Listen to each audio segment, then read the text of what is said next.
So far, we have seen how a single polypeptide chain of proteins undergoes transformation in order to reduce the free energy of the system.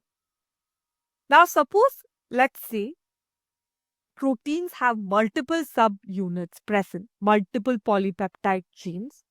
Then, what is the spatial arrangement of proteins as well as amino acids? The structure that is formed in presence of multiple subunits of proteins, it is called as quaternary structure. So you can see an example of quaternary structure. You have three different polypeptide chain coming together to form this quaternary structure here. This is more relevant when we talk about food system, as in food system, we often encounter various types of proteins with different polypeptide chains. When we consider biological proteins, they can exist as dimers, tetramers, or oligomers. When proteins come together to form the quaternary structure, it can so happen that the monomers that come together, they are of same kind or they can be of different kind. Now, one important thing to remember here is that quaternary structure formation is purely due to protein-protein interactions. And there are several criteria to be followed in order to enable oligomer formation. Firstly, there should be some sort of non-covalent interaction in the form of hydrogen bond, electrostatic bond, or hydrophobic bond. It can always be a combination of all also.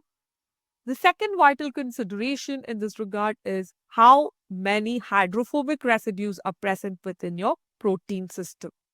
If proteins contain greater than 30% hydrophobic residues, then there is a high probability of formation of oligomer. Why? Because you have tertiary structure which will not facilitate coverage of all the hydrophobic groups present in the protein. So you need some sort of new adaptation, new structure in order to minimize the free energy. Now, whatever structure is formed, it depends on the what is the environmental conditions in which the structure formation occurs. To give you an idea, beta lactoglobulin, it exists as dimers at higher pH values and as an octamer at lower pH values.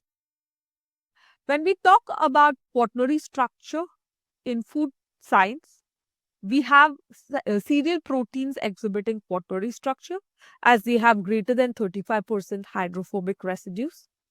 Soya storage proteins, beta corn glycinin and glycine, also exhibit quaternary structure because both of them contain almost 30 to 40% hydrophobic residues. Now, one important consequence of formation of quaternary structure is that it increases the complexity of association-dissociation phenomena associated with protein. It will not be straightforward to study association-dissociation reactions. There are several methods available to study quaternary structure of protein: ultracentrifugation, surface-induced dissociation, then you have mass spectrometry, nuclear magnetic resonance, and so on. Thank you for staying with me through the video.